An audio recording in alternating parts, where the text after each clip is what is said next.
Hello everybody. Now we have this question which is there in your notifications also, and now I have written that on the board as well. Now you read the question and tell me what will be the thickness of the wire.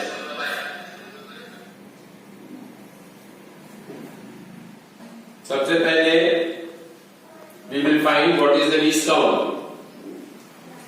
Now, smallest division of main scale. Smallest division of main scale is called pitch. Is called pitch, and it is the distance covered in one rotation.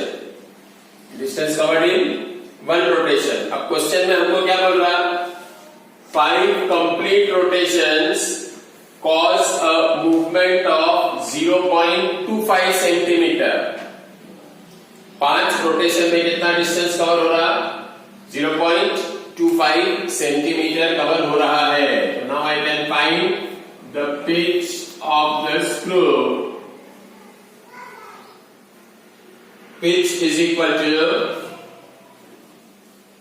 0.25 upon 5.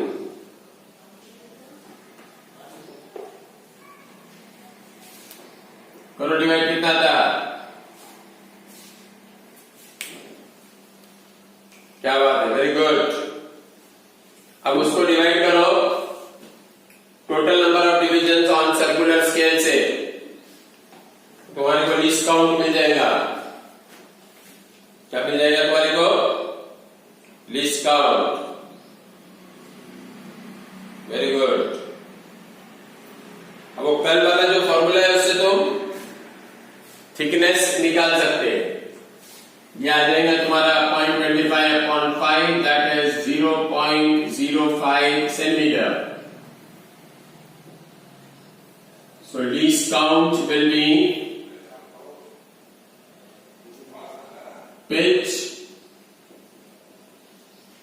divided by total number of divisions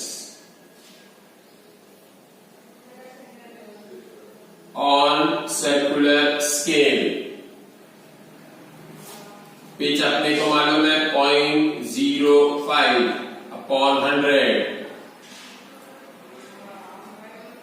अब ये already एक zero है, ये 100 के 2 zero और आ जाएंगे यहाँ पे, तो ये हो जाएगा 0.005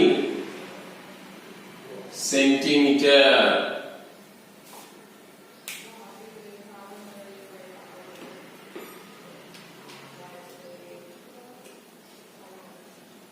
अब हमको निकालना है वायर का थिकनेस. क्या निकालना है अपने को? वायर का थिकनेस निकालना है.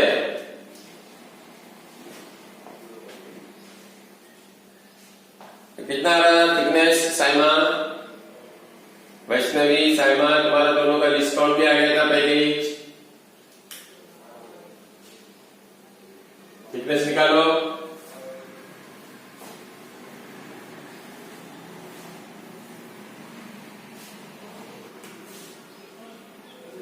तो thickness is equal to MSR plus CSD into LC.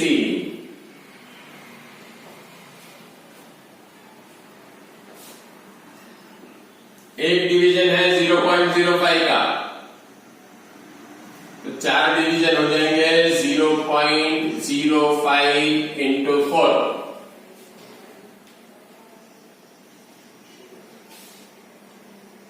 Plus CSD कितने हैं? 30 है. अब इसमें कोई जीरो एरर है क्या? नहीं है. अज्यूमिंग नेग्लिजिबल जीरो एरर, मतलब जीरो एरर अपने को दिया वाला नहीं है. तो डायरेक्ट 30 लेने का, इसमें से कुछ ऐड भी नहीं करने का, कोई सब्ट्रैक्शन भी नहीं करने का। 30 इंटू लीस्ट काउंट कितना निकाला हमने? 0.0005।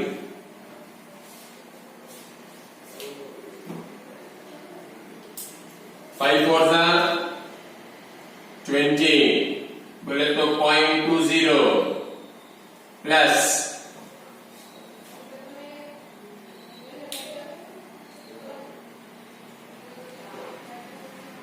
अब 35 150, 35 150। डेसिमल कितने के बाद है? 1 2 3 4, 1 2 3 4। तो 0.20 प्लस 0.0150, बोले तो अपना आंसर आ जाएगा 0.2150 सेंटीमीटर।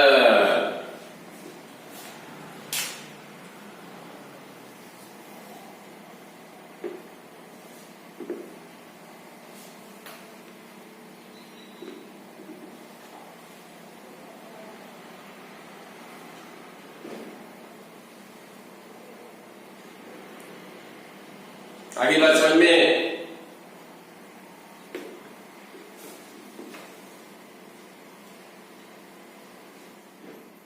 तो क्वेश्चन में ध्यान से लीस्ट काउंट देखते जाना कभी, क्योंकि वो लीस्ट काउंट को चेंज करते रहता।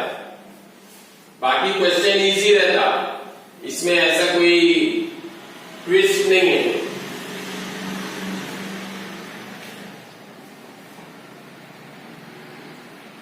और रात में सोने से पहले है ना, एक बार अपना ऐप खोल के उसका अनाउंसमेंट वाला पार्ट चेक करते जाया करो, ठीक है?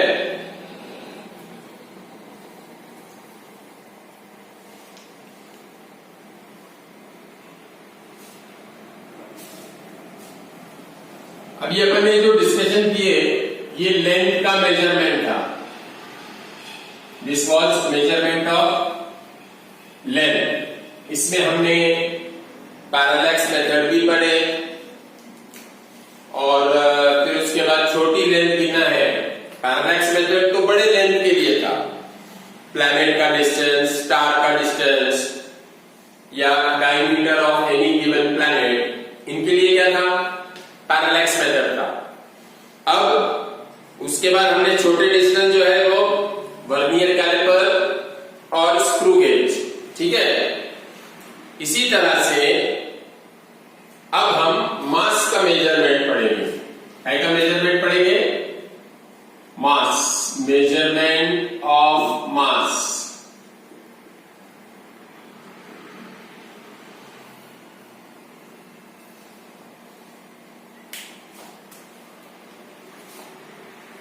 Why they had given to find the value of one division of mean scale, 5 से डिवाइड नहीं करा मैंने 0.25 को, 0.25 डिवाइडेड बाय 5 करा ना मैंने। तो एक रोटेशन का डिस्टेंस आता है, एक रोटेशन का डिस्टेंस बोले तो पिच,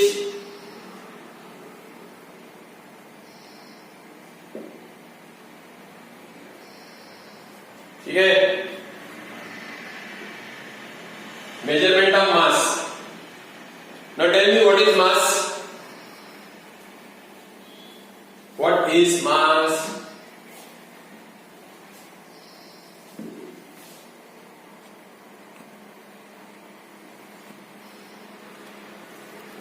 Very good.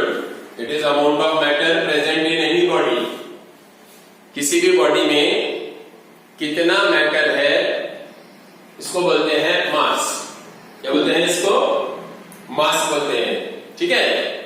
अब मास गिनने के लिए हमारे पास जो SI यूनिट है वो केजी है। क्या है? केजी है।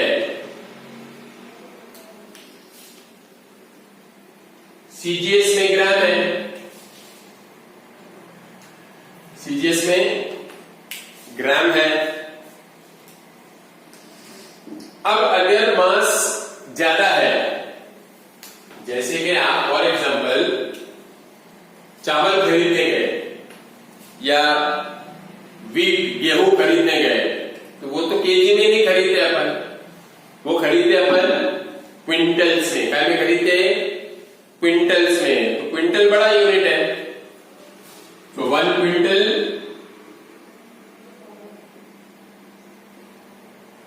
Is equal to 100 KG.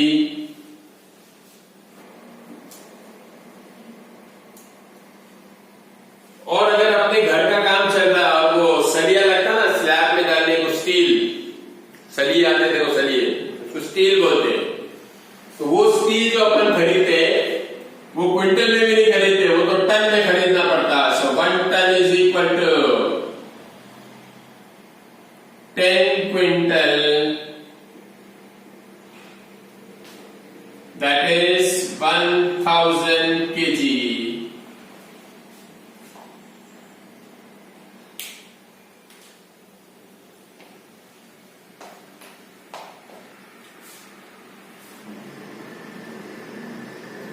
तो इसको मेट्रिक टन बोलते हैं। क्या बोलते हैं इसको? मेट्रिक टन, क्योंकि ये यूनिट रिलेट हो रहा है किसके साथ? हमारे मेट्रिक सिस्टम के साथ। ऐसा सिस्टम बोले तो बेसिकली मेट्रिक सिस्टम है, उसका एक्सटेंशन है ना एमकेएस का। एमकेएस में 3 थे और 4 बढ़ा दिए तो 7 हो गए। तो ये मास के बड़े यूनिट्स है, क्विंटल हो गया, टन हो गया, और सबसे बड़ा यूनिट जो मास का है वो the biggest unit of mass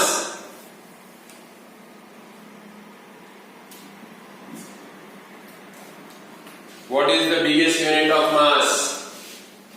no, pound is small. Pound is 1 pound is equal to 455 gram.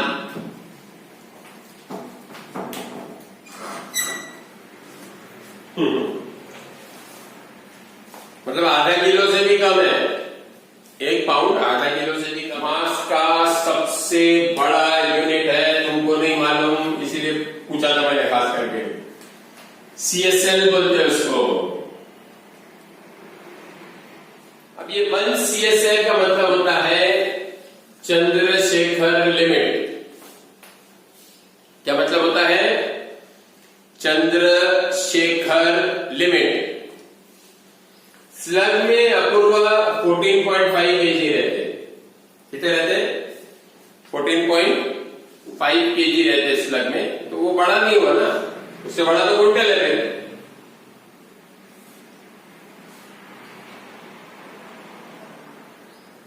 Slug अपन ने डिफाइन किए वाले अपने पुराने लेक्चर में है स्लग।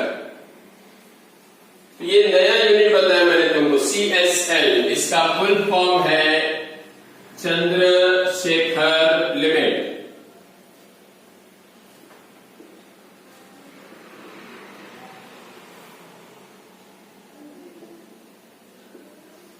CSL ये बड़ा यूनिट है मास का। क्या है ये? हाँ, बड़ा यूनिट है। Chandrasekhar was a very prominent Indian physicist. उसके ऑनर में वर्ल्ड वाइड लोग पहचानते हैं इसको, चंद्रशेखर।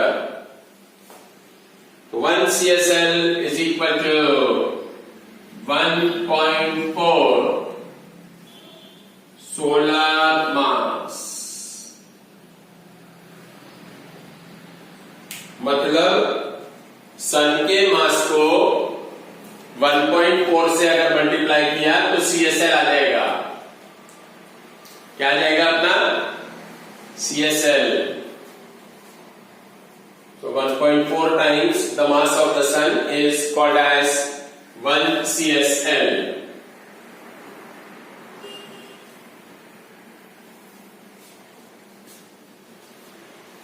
ओके। अच्छा, सन का मास कितना है? सन का मास कितना है? बहुत है। सन का मास बहुत है। हाँ, बहुत तो है। कितना है? It is 2 into 10 to the power 30 kg.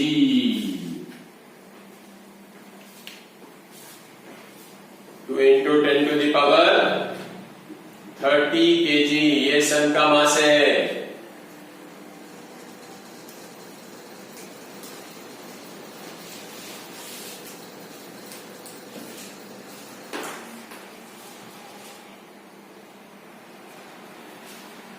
मतलब ये हुआ कि 2 लिखने का और उसके बाद 30 जीरो लगाने का, उतने केजी सन का मास आएगा।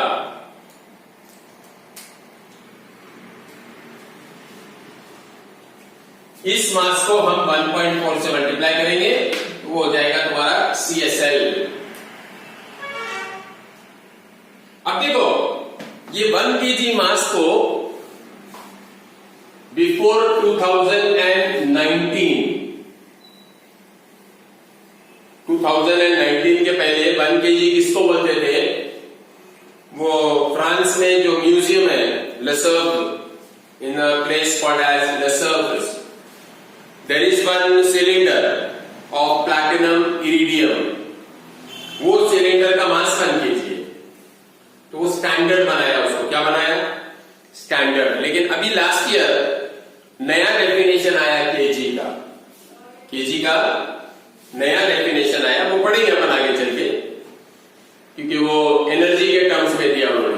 क्या के टर्म्स में दिया? एनर्जी। क्योंकि क्या होता मालूम क्या, अब वो सिलेंडर है पेरिस में रखा हुआ है, उसका मास और उसके जो रेप्लिकास है उनका मास, उसमें फ्लक्चुएशन तो आएगा ना, ठीक है, फ्लक्चुएशन बहुत कम आएगा। फॉर एग्जाम्पल तुमने 1 क्विंटल शक्कर लिए, शुगर, उस 1 क्विंटल में 1 ग्राम कम दिया। कितना कम दिया? 1 ग्राम कम दिया। तुम झगड़े करते बैठेंगे क्या उससे? जैसे ओके फॉरगेट इट, छोड़ दो, बराबर है, क्योंकि आपके लिए वो 1 ग्राम सिग्निफिकेंट नहीं है। लेकिन जब मासेस एटॉमिक स्केल पे आ जाते हैं तो फिर 1 gram is a very big mass. तो इसके लिए उन्होंने क्या किया कि वो सिलेंडर रेफरेंस जो था उसको अब हटा दिया, अब नया डेफिनेशन लेके आ गए प्लैंक्स कांस्टेंट के टर्म्स में। तो वो बताऊंगा मैं थोड़ा आगे चलते तुम्हारे को, ठीक है?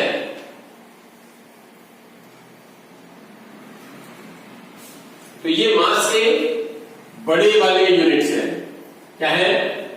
हाँ, बड़े वाले यूनिट्स है। मास जो होता है ना, वो 2 तरह का मास होता है। एक होता है inertial mass,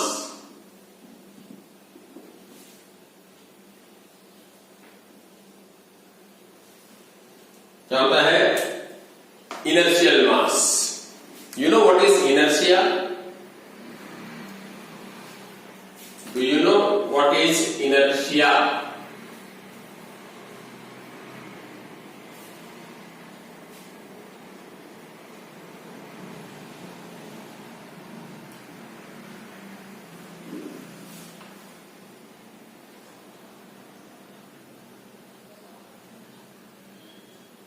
tendency to remain the same. हर बॉडी में यह टेंडेंसी होती है कि वो अपने एग्जिस्टिंग स्टेट को चेंज नहीं होने देती, लेकिन स्टेट तो चेंज हो सकता है, तो उस चेंज को बॉडी अपोज करेगी। उस चेंज को बॉडी क्या करेगी? अपोज करेगी। इसको बोलते हैं इनर्शिया। क्या बोलते हैं? इनर्शिया। जैसे आप बैठे हुए हैं तो आपकी बॉडी बैठे रहने की कोशिश करेगी। अगर आप उठने की कोशिश करेंगे तो आपको पैरों पे फोर्स लगाना पड़ेगा। क्या लगाना पड़ेगा? क्योंकि बॉडी आपके मोशन को क्या कर रही है? अपोज कर रही है। इसके लिए आपको पैरों के ऊपर अपने फोर्स लगाना पड़ेगा।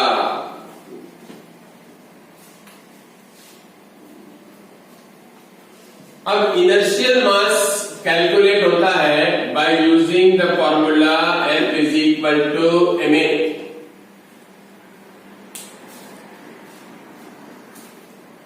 Is equal to ma। ये न्यूटन सेकंड लॉ है, ये न्यूटन का सेकंड लॉ है। वो तो फर्स्ट लॉ इनर्शिया है, ये सेकंड लॉ है। मतलब ये हुआ कि अगर किसी बॉडी को आप एक्सेलरेट करना चाहते हैं तो आपको क्या देना पड़ेगा? m मास की बॉडी है, आपको फोर्स F देना पड़ेगा। क्या देना पड़ेगा आपको? फोर्स F देना पड़ेगा।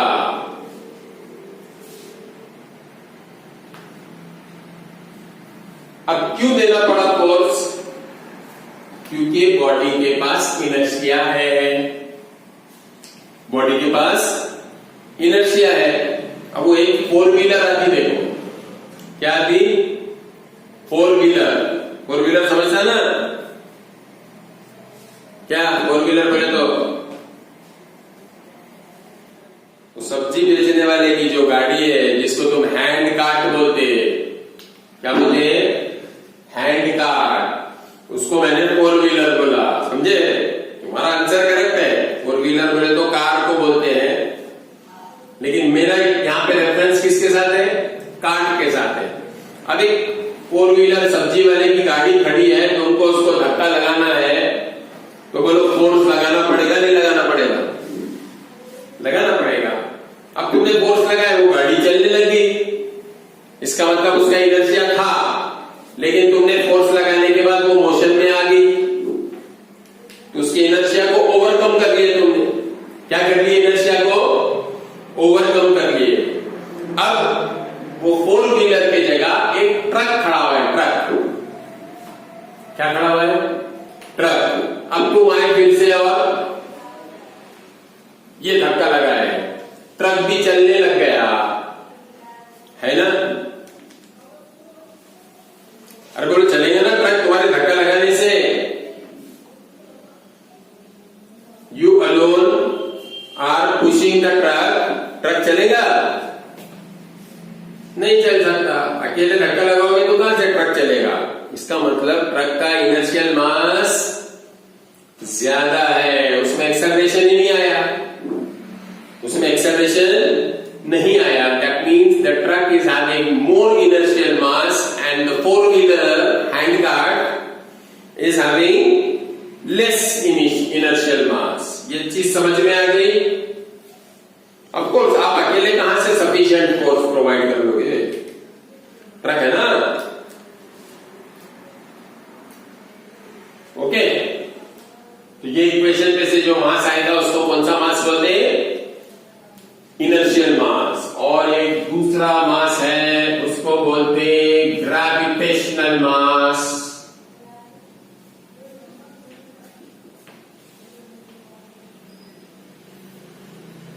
कौन सा मास? ग्रेविटेशनल मास। आपके ऊपर ग्रेविटी एक्ट हो रही कि नहीं हो रही? नहीं हो रही?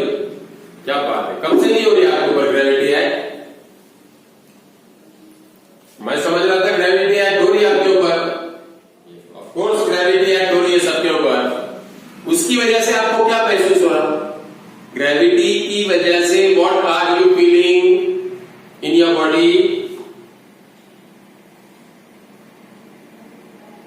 ग्रेविटी की वजह से what are you? Very good, weight feel कर रहे हैं आप। क्या फील कर रहे हैं? Weight. And formula for weight is mg। तो अब ये mg में जो m है, इसको बोलते हैं ग्रेविटेशनल मास। क्या बोलते हैं?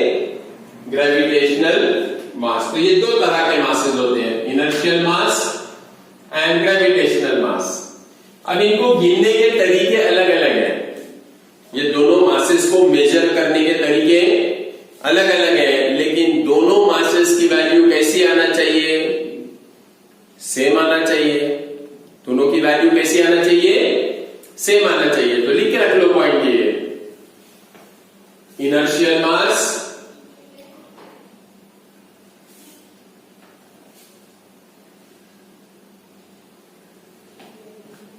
And gravitational mass.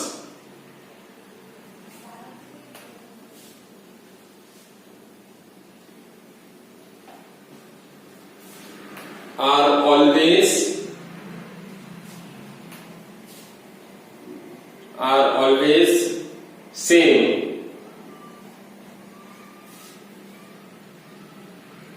At all places are always same. At all places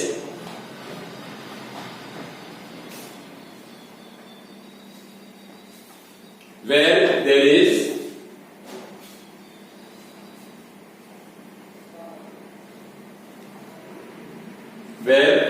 there is acceleration due to gravity. Where there is acceleration due to gravity.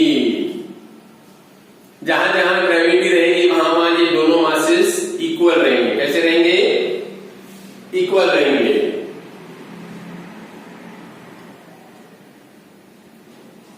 तो बोलो what will be ratio of inertial mass and gravitational mass? Inertial mass का और gravitational मास का ratio क्या रहेगा? 1:1. Answer आएगा 1:1. ठीक है.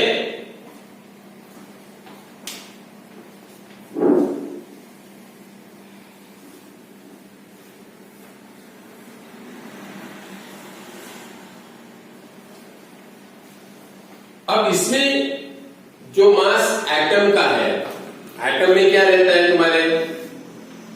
इलेक्ट्रॉन्स रहते हैं, प्रोटॉन्स रहते हैं और न्यूट्रॉन्स रहते हैं. तो एक्चुअली मास जो होता है वो न्यूट्रॉन और प्रोटॉन के पास है. इलेक्ट्रॉन के पास तो कोई मास है ही नहीं, बहुत निग्लिजिबल है उसका मास. तो अब ये जो एटॉमिक मासेस होते हैं इनके लिए हमारे पास एक अलग यूनिट है, उसको बोलते हैं 1 AMU. क्या बोलते हैं? 1 AMU.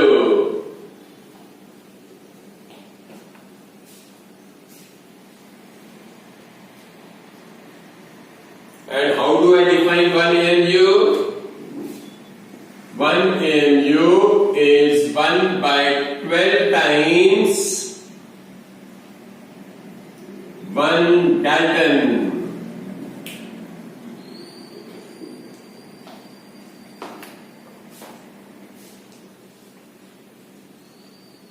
One AMU is 1/12 times of 1 Dalton.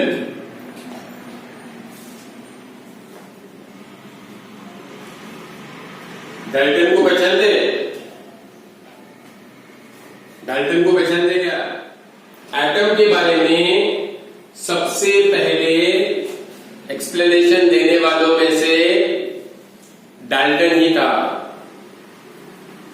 Dalton और कनाड, महर्षि कनाड बोल के इंडियन साइंटिस्ट था. तो डाल्टन और कनाड दोनों का एक्सप्लेनेशन एक ही था. Both of them have the same explanation. अब इसमें कुछ लोगों का बोलना यह है कि डाल्टन ने पहले थ्योरी दिया, कनाड ने चुराया थ्योरी डाल्टन की.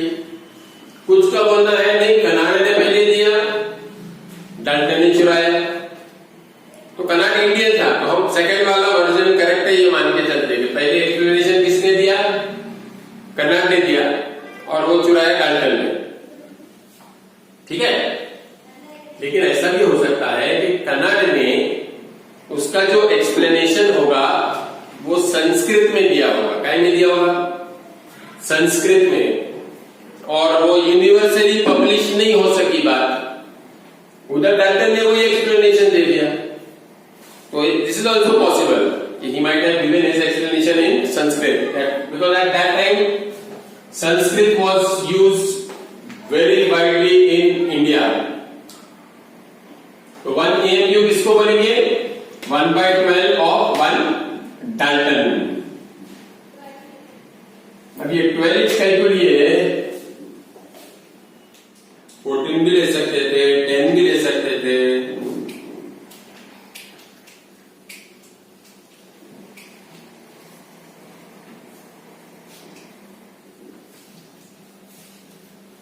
वैलेंसी पढ़े तुमने? वैलेंसी, वैलेंसी केमिस्ट्री में पढ़े?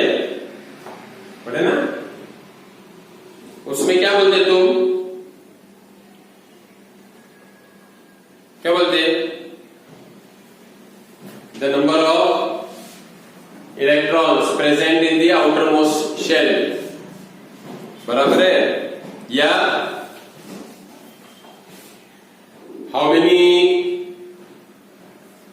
electrons are required to combine with hydrogen, to combine with carbon? ऐसे रेफरेंसेस देते कि नहीं वैलेंसी को डिफाइन करते टाइम? इसी तरह से मास को डिफाइन करने में हम कार्बन 12 को रेफरेंस लेते हैं। इसको रेफरेंस लेते हैं कार्बन 12 को। तो कार्बन एटम का जो मास है उसको 1 डाल्टन बोलते हैं।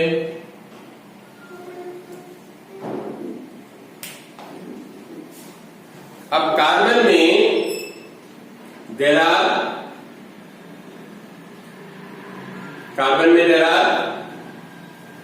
12 न्यूक्लियॉन्स, 6 प्रोटॉन है और 6 न्यूट्रॉन है।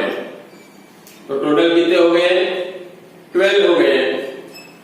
तो जब ये 12 कंसीडर कर रहे हैं अपन, तो ये कार्बन का मास 12 है बोल के 1/12 ले रहे हैं। ठीक है? कार्बन ही क्यों? इस कार्बन क्या है? स्टेबल है। दूसरा, मैक्सिमम कंपाउंड नेचर में जो अपने को मिलेंगे ना, वो कार्बन के मिलेंगे। क्या के मिलेंगे? ऑर्गेनिक, जिनको बोलते हैं ऑर्गेनिक सब्सटेंसेस। ठीक है? तीसरा, ये जब किसी के साथ कंबाइन होता है तो कितने इलेक्ट्रॉन्स पेयरिंग हो रहे हैं, इसको आसानी से हम यूज कर सकते हैं। ये रेफरेंस बनाया, कार्बन को क्या बनाया? रेफरेंस बनाया। तो एक कार्बन एटम का मास 1 डाल्टन होता है, तो 1 AMU will be 1/12 into mass of 1 carbon atom. ठीक है? तो what is value of 1 AMU, atomic mass unit? 1 atomic mass unit is 1.67 into 10 raised to minus 27 kg.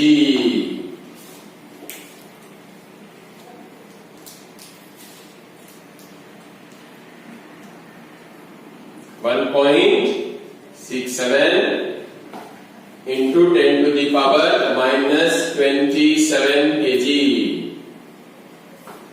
ये है मास ऑफ प्रोटॉन।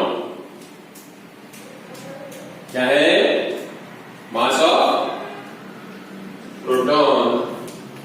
ये रफ वैल्यू लिखा है मैंने।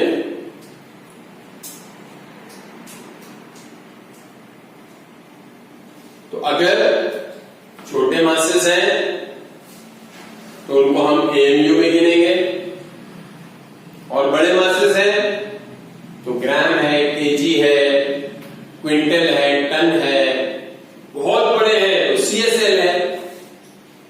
तो ये रेंज ऑफ मासेस है। क्या है ये? Range of masses. We can measure mass by using these units. अब मास गिनने के लिए हमारे पास एक तो आता है इक्वी आर्म बैलेंस, तराजू। 2 पलड़े रहते हैं उसके,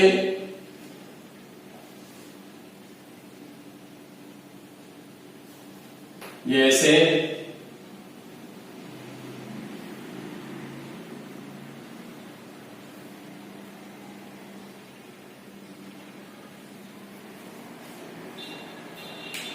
इसको बोलते हैं इक्वी आर्म बैलेंस।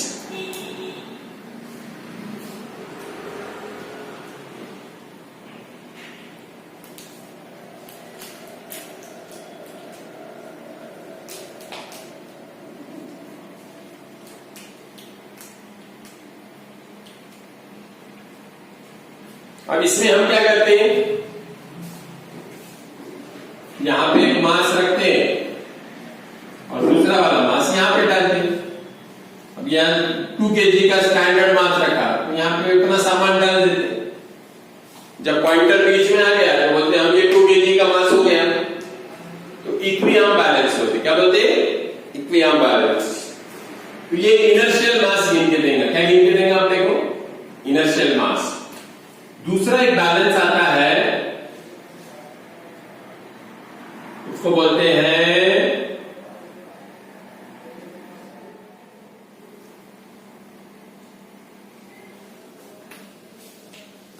ये ग्रेविटेशनल मास गिनता है अपने लिए। क्या गिनता है अपने लिए? ये ग्रेविटेशनल मास गिनेगा।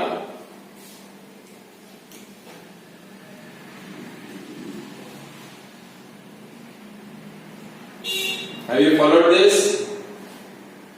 मास का मेजरमेंट पहले हमने पढ़े, लेंथ का मेजरमेंट, अब हम पढ़ रहे मास का मेजरमेंट। अब एक और चीज का मेजरमेंट है टाइम का मेजरमेंट। किसका मेजरमेंट?